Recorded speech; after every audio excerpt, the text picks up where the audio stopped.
mean, I think it's very important, but a lot of times people, like you said, people have these great ideas, but they let fear and doubt get in the way, right? And I think it's important to start that thing almost immediately, because if you don't, you will start to doubt yourself and talk yourself out of it.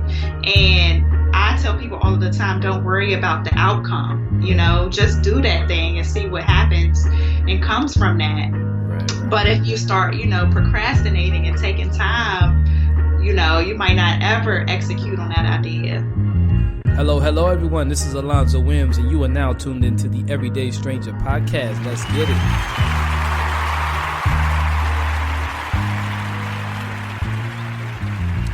You were just listening to an excerpt from today's guest. She goes by the name of Kristen Sutton. Now, Kristen is the owner of Her Therapy Space, where she's a licensed therapist and also a mindset coach for women entrepreneurs.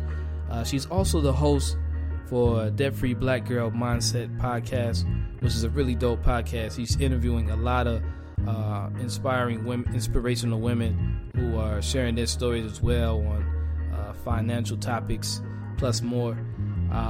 Yo, man, I had the privilege and the honor of hearing Kristen's story, her success story, on how she pretty much started from the bottom and, worked her way up to inspiring other women to get to the top as well. So it's really, really good conversation. I look forward to sharing this with y'all.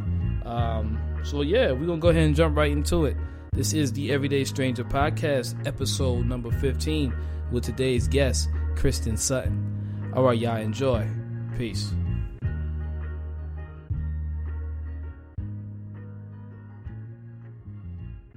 How you doing today? I am good. Yeah, excuse me. I lost track of time. I keep thinking that it's 2 hours ahead. I'm all the way in Texas, so. Oh, okay. Yeah. Okay, cool. So we're gonna jump right into it. So what you about to be asking me? I'm about to ask you a lot of stuff. Want to know what your life like? You know what I'm saying? I hope I got some answers for you. I believe you do. So first, I'll always start off by asking my guests, what has life's greatest lesson been for you? Okay. What has life's greatest lesson been for me? I would have to say that the struggle is real and it is going to come. And everything, all of the trials and tribulations that I have been through have made me stronger and have taught me so much. And if it wasn't for any of those things, I wouldn't be the person that I am today. So I think just being able to embrace the struggle has been like a good lesson for me. For sure. I like that. Okay. So, I mean, and speaking of the struggle, right? Like I've watched I guess we could call it your evolution, for some time now. How you went from, well, for one thing, right now you're doing, you created a brand called, Her Space Therapy. That's correct? Her Therapy Space. Her Therapy Space. There we go. And, but prior to that, cause I want to get on that. That's probably gonna be the main thing. But prior to that, you also started, Debt Free Black Girl. Yes. Okay. Yes. Now there's a story behind that. And before we get into, the therapy session, the therapy part, I want to be able to speak on like, what's the story behind, Debt Free Black Girl? Okay. So, yeah, you know how I was talking about the struggle, right? Yeah. So that brand, that movement was created because the struggle that I went through. So I started Debt Free Black Girl in 2016, but at the end of 2013 and beginning of 2014, like I hit rock bottom.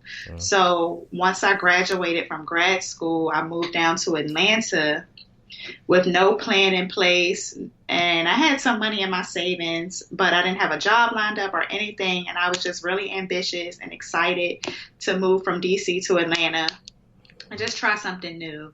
So when I got down to Atlanta, the job market was not as great as I expected it to be, so it took me quite some time to find a job. I actually found a part-time job closer to the end of me leaving. So basically the whole time I was in Atlanta, I was not working. Yeah. So that put me in a really bad state of depression.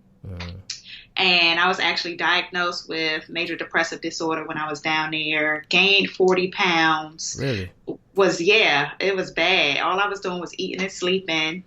And the little savings that I had, I was spending it. So I had to pay rent and everything, of course, my household bills, but I was also still going out shopping, standing in line overnight for Jordans at the mall, outside in the cold. And I'm like, what am I doing? I have no job, no money is coming in. And you trying to cop the Jordans?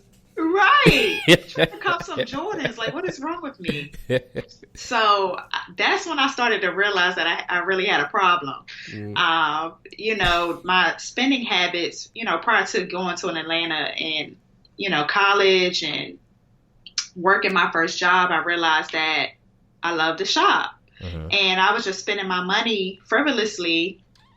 And then those habits carried with me down in Atlanta, even though I didn't have a job. So even though I knew I shouldn't be spending this money on just random stuff, going out to eat, going to hibachi restaurants and doing all this fancy stuff, putting on this front. Right. But my home life was in shambles, essentially. And I had to seek help. I had to seek a therapist.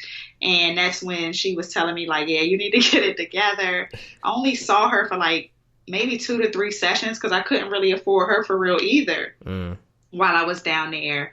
And then essentially got evicted from my home, my apartment, while I was in Atlanta. Wow.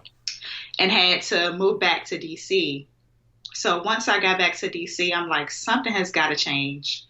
I cannot keep living like this. I'm overweight. I'm depressed. I'm looking a mess, feeling a mess, everything. I was just broke, busted, and disgusted. And I was sick and tired of being sick and tired. So from there, I started working on every single area of my life, my finances, my physical health, my mental health, spiritual health, everything. And got my life together ultimately. So I really started. Once I was able to get a job, as soon as I got back to DC, I was able to start paying towards my student loan debt and getting some other bills paid. So I was able to pay like $10,000 on my student loan debt in a matter of months, which was a huge feat for me, considering I wasn't paying nothing on it a few months ago. So so that was 2014 when I came back. And then March 2016, God laid it on my heart one day. It's like, you need to share your story around finances because a lot of people are struggling the same way that you are, right? So I wanted to be a relatable resource for people, especially women of color, because a lot of times when I'm looking up finances, I'm seeing old white men. And so I wanted to have some type of representation. And then the name Debt Free Black Girl just popped in my head and I ran with it and started the blog, but didn't know that it would evolve to what it did. So that's how that got going. It was just an amazing journey. And then that evolved from, working with people on their finances really made the light bulb go off for me that a lot of the times our money management skills and everything else that we have going on in our lives, it's impacted by our emotional health, mental health, and relationship issues and all types of stuff that's going on around us. Our money can be impacted by that. And I'm a licensed therapist, and I'm like, I need to be reaching them on a deeper level, on that emotional, mental level, because something's not clicking, because they know what they should be doing with their money. They're just not doing it. Right. So let me get down to the nitty gritty, get to the root, and help them really conquer every single area of their lives. Right. I like that, man. How important do you think it is for people to, like, because when an idea pops up in someone's head, they say, oh, yeah, I like that idea, but they never act on it. And based on what you're saying, like, you came up with a name for what you wanted to do, and then you just instantly acted on it. like how important is that for people to just act on just that idea that pops up in their head? I mean, I think it's very important, but a lot of times people, like you said, people have these great ideas, but they let fear and doubt get in the way, right? Yeah. And I think it's important to start that thing almost immediately, because if you don't, you will start to doubt yourself and talk yourself out of it. And I tell people all of the time, don't worry about the outcome, you know, just do that thing and see what happens and comes from that. Right. But if you start, procrastinating and taking time, you might not ever execute on that idea. You can always pivot. You can always scrap things. But I tell people all the time, you do not want to be living a life full of regret because you didn't make that move and implement that on that idea. Yeah. I did. I speak a lot about like the reasons for procrastination and the reason why we kind of like fall into these droughts. And a lot of times, like we could get into our head very easily. And for the most part, we kind of dwell on things that happened in the past or whatever like that. What you personally, like, what do you think it is that can allow a person to, kind of fall into that drought or like just kind of like lose themselves for a little bit or even, submit to fear per se?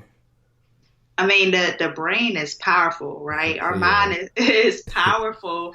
And if we aren't training it to think positively and to be very intentional with the way we think, it is easy to fall into that. Yeah. Fall into that negative thinking, those limiting beliefs and that doubt and fear. So just like we are working out our physical, our muscles, we're going to the gym and working out, we really have to train our brains and unlearn some of the things that we've picked up along the way. So like you said, people get scared because they think about things from the past and just, their life experiences kind of put them in a place of living in fear. And it's important to deal with those things in order to break those habits. Because we can ultimately try to, jump into changing our habits right away. But if we don't deal with that emotional and mental level, the change is going to be short-lived. Right. I like that. One of the key words you said was to unlearn. You know what I'm saying? Like, because we learn a lot, but eventually as we grow, we do have to kind of, let a few things go. And like you said, unlearn them and everything. So, right. All of those things that are unhelpful, we got to weed it out. Exactly. Kind of like a detox almost. Yep. Yeah, definitely. Okay. Well, I mean, since we're speaking about that now I want to move to the Her Space Therapy. Her therapy space. Oh my goodness. Why do I keep, I'm going to edit all this. A lot of people do that though. Yeah, I tend to do it a lot. I can't help it. I almost messed up the debt-free black girl. I was about to say debt black girl free. I was like, nah. I had to catch myself. Making it harder. Yeah, look, people do that with me too. I'd be like, I do a project called Everyday Stranger. They'd be like, everyday humans or strangers every day. Like, nah, man, you gotta keep. It's like that, man. It's still more time.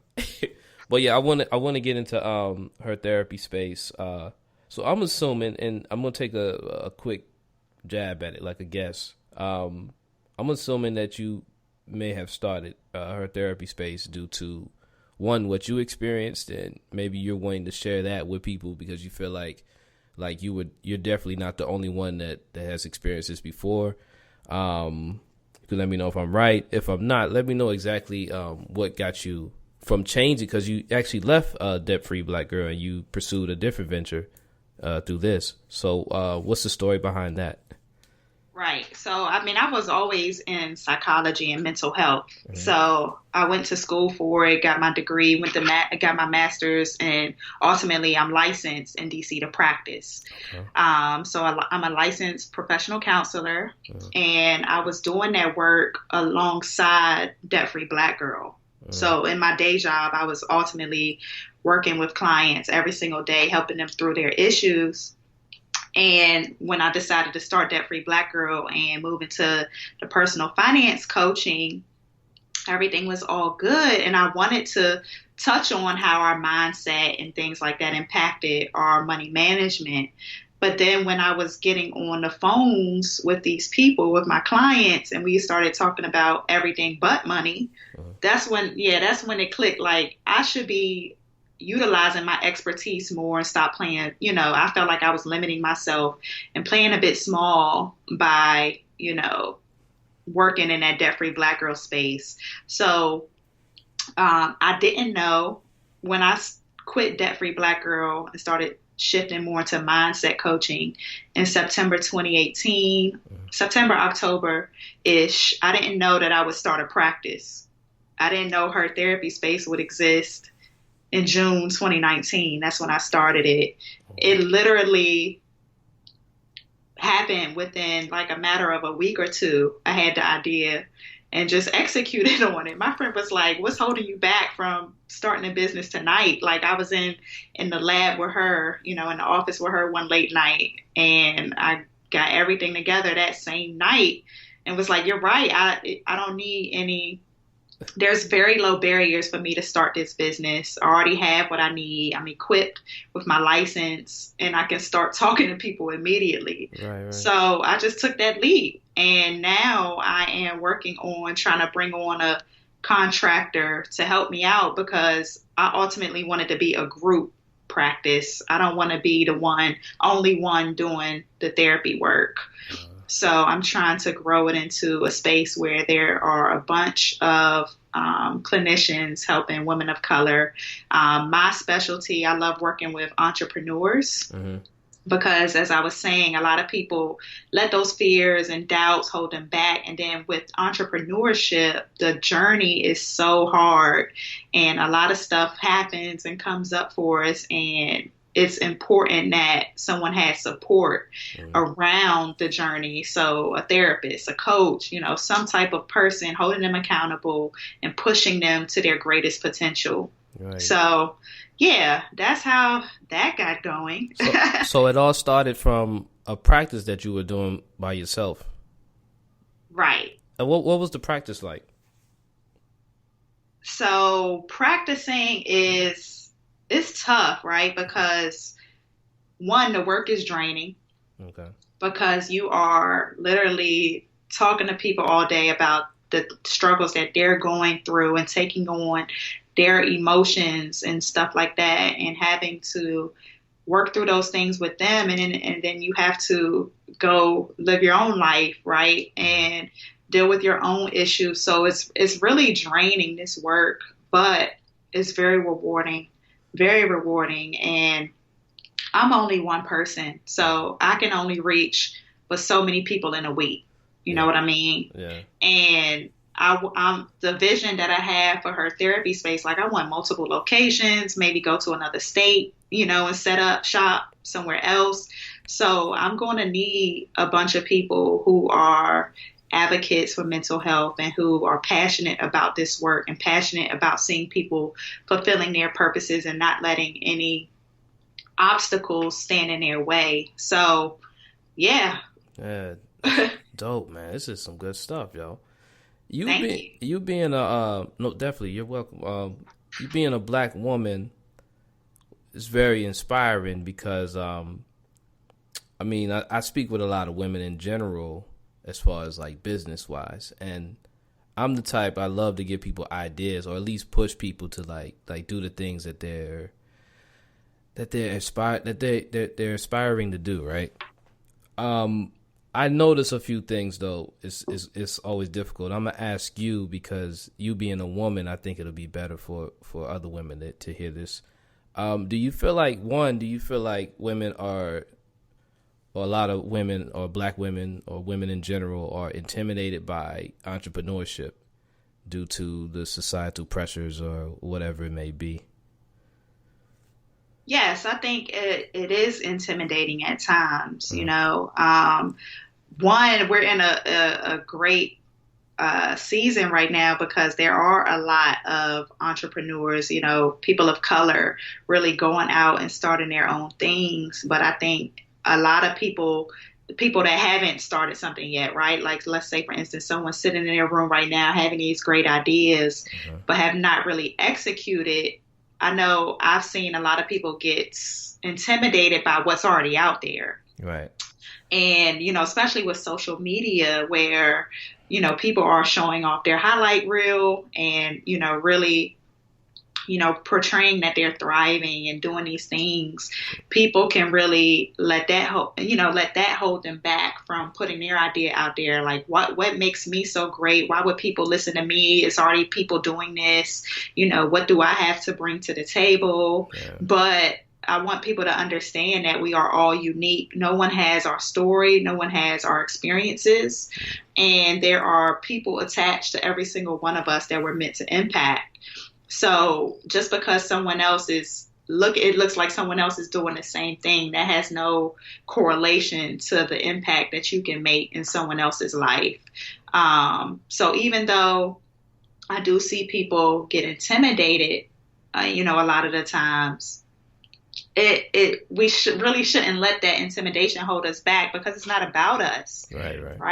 Our purpose are meant to impact someone else. And if we sit on these great ideas, that person isn't getting touched, right? That person isn't getting served, and we're doing a disservice to these people. Exactly. Do you remember the moment when you first decided that you wanted to pursue entrepreneurship and you had that feeling of intimidation? Yeah. So I had a business in 2011 called Chrissy's Closet, online clothing boutique. And that was my first venture. Okay. And I was very intimidated. I mean, I'm like, who am I to sell clothes? Like, I have no background in fashion, and who will actually pay attention to me? So I had to really work on getting over that fear and that intimidation, because I saw people, killing it in that space. Yeah.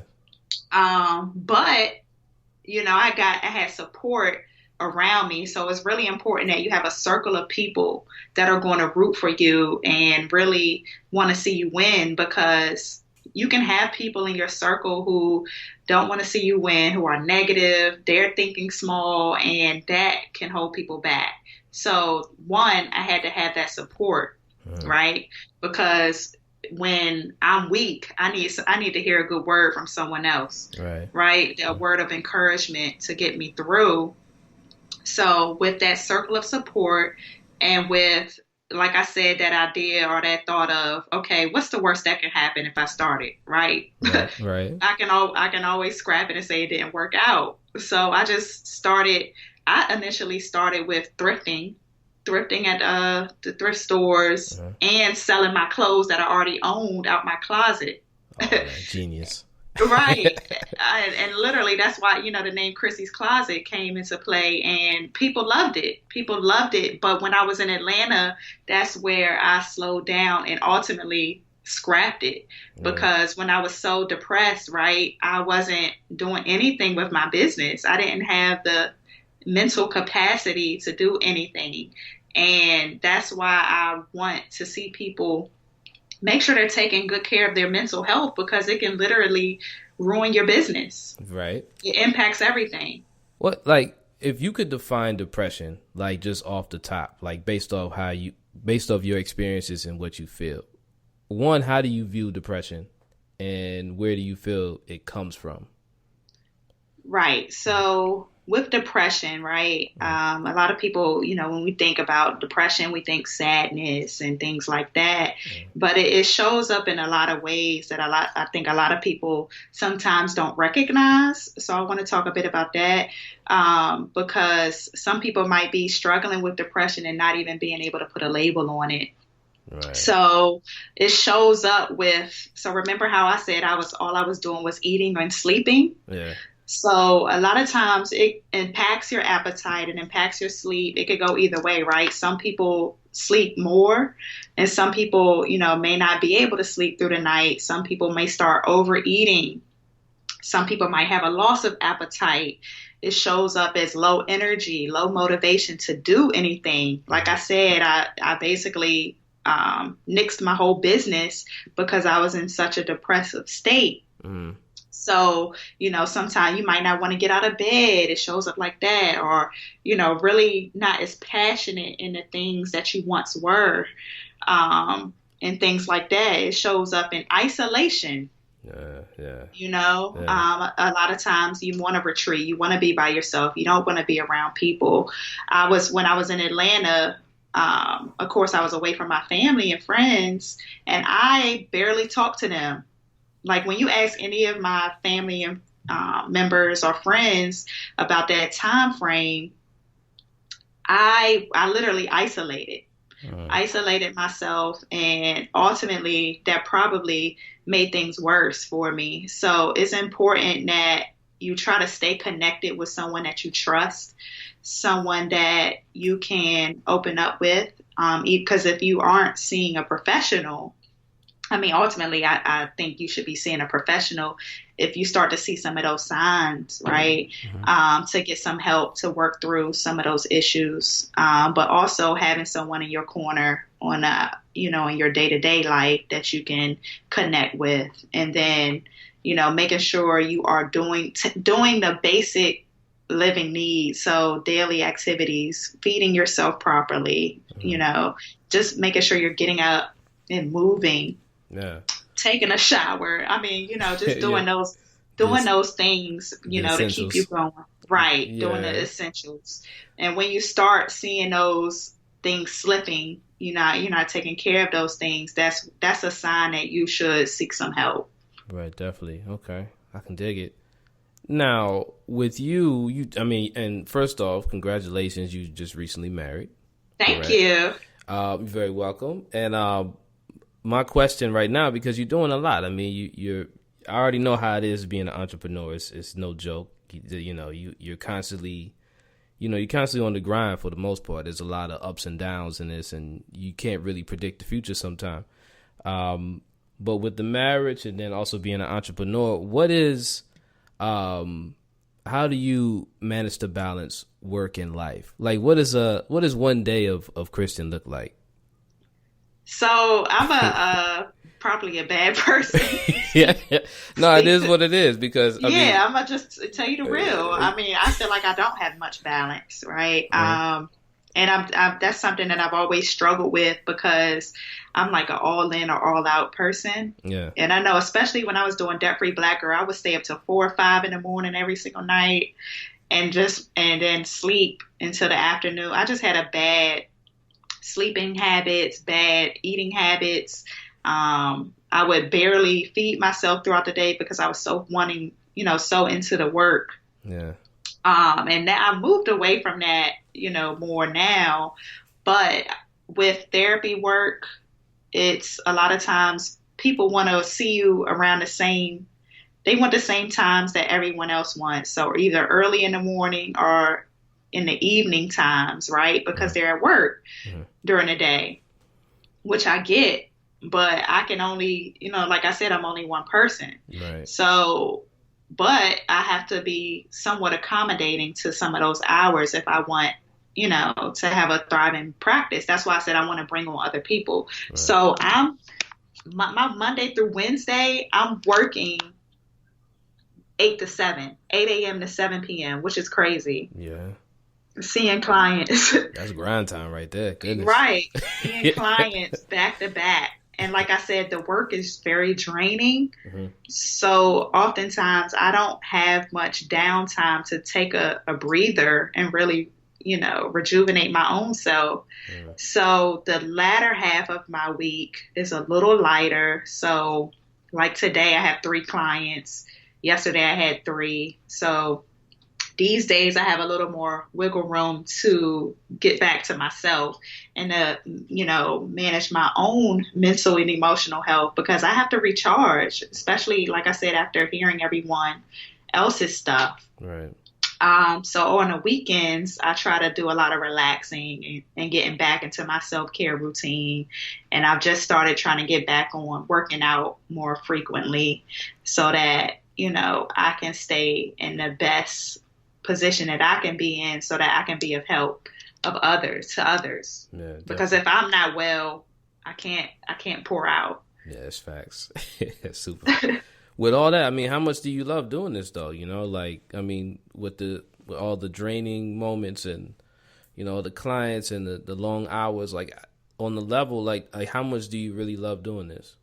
I mean, I gotta love it to be coming in here from 8 to 7. Right.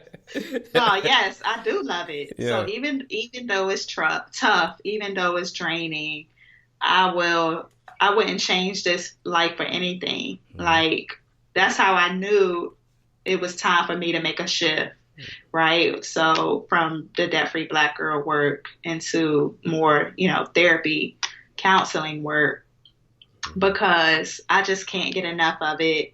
And I haven't even, like, God is so good because I haven't even done much marketing for her therapy space or anything, but I'm doing fairly well. And it's only been since the end of June when I launched it.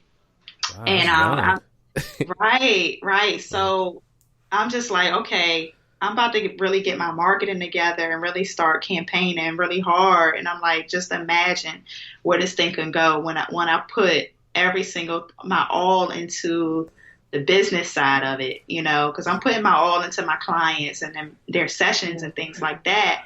Right. But I've been honestly letting the marketing and the business side fall to the wayside because I've just been so focused on the client work. Right. See, so I'm loving this now because this is something new. This is pretty much a baby that you have right now, right? Right. And I love these moments because like I look forward to like looking like years later and be like, yo, I remember she was telling me about this. She had just started in June. Now she's expanding. If I were to describe like those years later, right? Like say if I was about to describe Christian, let's say five years later after this interview, what is it that you think that I'll be saying about you after about 5, even 10 years? Okay, with the brand and the business and everything. Yes. I love it. And I love, envisioning these types of things. So Kristen is a boss. She is operating at least 5 mental health practices for women of color on the East Coast, fully staffed with at least 3 to 5 clinicians per office. Kristen is traveling and doing a bunch of speaking, speaking on the impact that mental health has on entrepreneurship and other areas of our lives, the impact it has on our ability to thrive in our relationships, in our home life, and things like that. And just really being a change agent, making some strides in the communities across the country, really pushing the mental health agenda because I know that it's getting more into the light now and people are really, taking notice and really taking their mental health serious. Yeah. And I want to see this grow even larger, and erasing the taboo that comes along with it and the stigmas. And really just educating people on the importance of caring for themselves in this way. Just like you go to the doctor and get a checkup, just like you go to the gym, work on your physical health, it's preventative care. Right. Preventative care, because I want you to come to me before it hits the fan. That's it, yeah, I feel you. How many people do you feel like you'll end up needing, or how many people do you see adding on to your business? Because, I mean, I know you don't plan on, I know you're the master of the craft, but eventually I'm sure you're going to want to have some grasshoppers, like people that you can kind of train and get them on board as well to help, you know what I'm saying? Right. This week alone, I was reviewing 2 resumes. I'm trying to bring somebody on within the next week or 2 because, like I said, because you're trading time for money, right? I can only do so much in a week. Right. So if I'm the only one operating, it's not about me, right? This vision is bigger than me. It goes beyond me. Right. So I can't say, I'm just going to try to get all the clients myself, or I will be burnt out. I would be looking a mess, tired.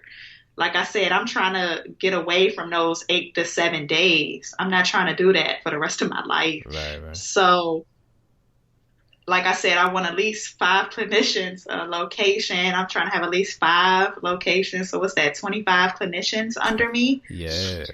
And with an average caseload someone has between 20 to 25 people. So that's a great impact that I'm trying to have and build this legacy, this Her Therapy Space legacy. And who knows, it can even grow bigger than that. I might be playing it small with that, with 5 locations. Like I said, I'm trying to maybe expand to different states. Right.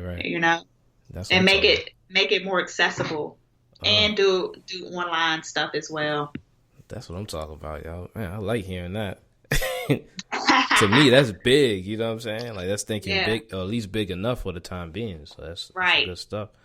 Okay, so as far as Her Therapy Space, what can people expect? And also, like, how can people? What do most of your clients hire you for? Okay. So right now, the caseload that I have, I'm seeing a lot of anxiety. So a lot of worries and fears around work, around business. I'm seeing people struggling with relationships. I'm seeing some recent breakups and things like that. And essentially life transitions. So a lot of people are in transition and moving into different seasons of their lives. They're getting new jobs. They're new to the city or things like that, and they need someone to help them through those things. So like I said, work and business related stress and anxiety, relationship issues, and trying to adjust to these new seasons that they're in. Right. Okay. I like that. So I got like 2 more questions for you. And first, what advice would you give to all the Black women out there, as far as those that were probably in the same situation that you were in prior to becoming who you are now? We go all the way back to when you were in Atlanta, but what advice would you give them when they have these dreams and aspirations, but they just feel like it's almost impossible based off their situation? That it definitely gets better with time. Because when we're going through, that's all we can see. That's all we can see when we're going through and think it's the end of the world. But if we just push one more day, if we just wake up and, like I said, take care of those basic living necessities, right? Those essentials, it does get better. And then from there, like I said, everything that we are called to do on this earth and all of the ideas that we have, they are not for us, right? So if we are keeping those things, hoarding those, essentially, we're hoarding these ideas, all these great ideas, and it's selfish, I believe. It's selfish, and it's doing a disservice to the people that are attached to our story. So everything that we're going through, all of these trials and tribulations, are meant to serve someone else. We're going through those things for a reason, and being able to utilize those to help someone go through their struggle and get through their struggle. Definitely. So when we are going through these tests and these trials, if we kind of shift our perspective a bit on, okay, why is this happening to me? Oh, it's the end of the world, and all of these negative ways of looking at them. If we try to look at the positives, even in those negative situations, and utilize those as strength to just keep going, just pressing through one more day. For sure. I like that, man. Well, this is the question that I had the question for you the beginning of the segment. Now I have the ending question that I always ask my guests. Are you ready? I think so. Hypothetically speaking, if you had news that this would be your last 365 days on this planet, how do you see your life being after hearing that news? Would you change anything? Would you intensify anything? How do you see Christian's life after hearing that? Ooh, you got me about to shed a tear. Wow. I've never thought about anything like that. And it's a great question, right? Because like I said, we ultimately don't have time to waste. Yeah. we don't have time to waste because we do not know when it's our last day.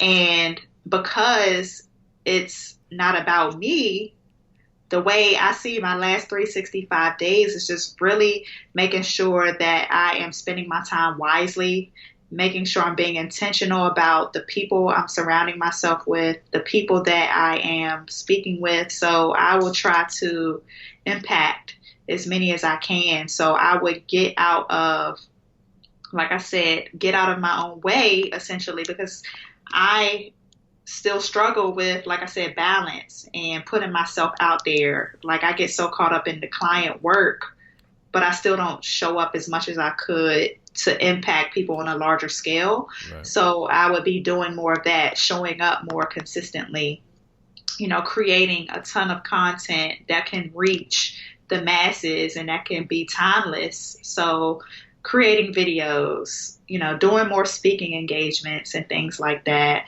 and really working on changing the trajectory as much as I can over the next year, and making sure I'm making time for my loved ones and spending my time where I'm doing nothing but the things that bring me joy. For sure. I like that, y'all. Well, hey, that's what it is, man. So, I'm gonna go ahead. I'm gonna give you the mic. I'm gonna let you, if you have anything that you want to share with, people that are listening, like where they can find you at, what they can contact you for, any inspirational words you have, anything. I'm gonna go ahead and hand the mic to you on that one. Okay. Thank you. Yes, ma'am. So if you are a woman entrepreneur or someone who wants to get started but has been letting fear hold them back a bit, you can definitely follow my journey along on Instagram. And I'm at Kristin, that's Kristin Sutton, SUTTON LPC. That's my personal brand page, and I talk about the journey, entrepreneurship, all of the stuff that comes along with it, and how it's imperative that we deal with our mindsets, our mental health, and things like that, or we will not be successful with our businesses, essentially.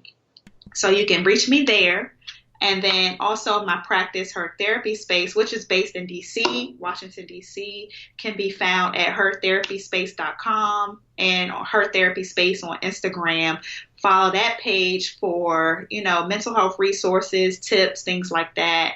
And just be able to get to know, as we start bringing on other clinicians, getting to know the therapists behind Her Therapy Space and all that we stand for as individuals. Yeah, just follow the journey. It's like I said, you said it's a baby. Yeah. I'm nurturing my baby. It's starting to grow, and I would love for you to join me along the journey.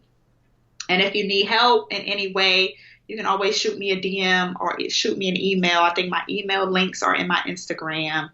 I'm very open. I'm very transparent. So if you have any questions about my personal story or something that you're going through that you need help with, hit me up.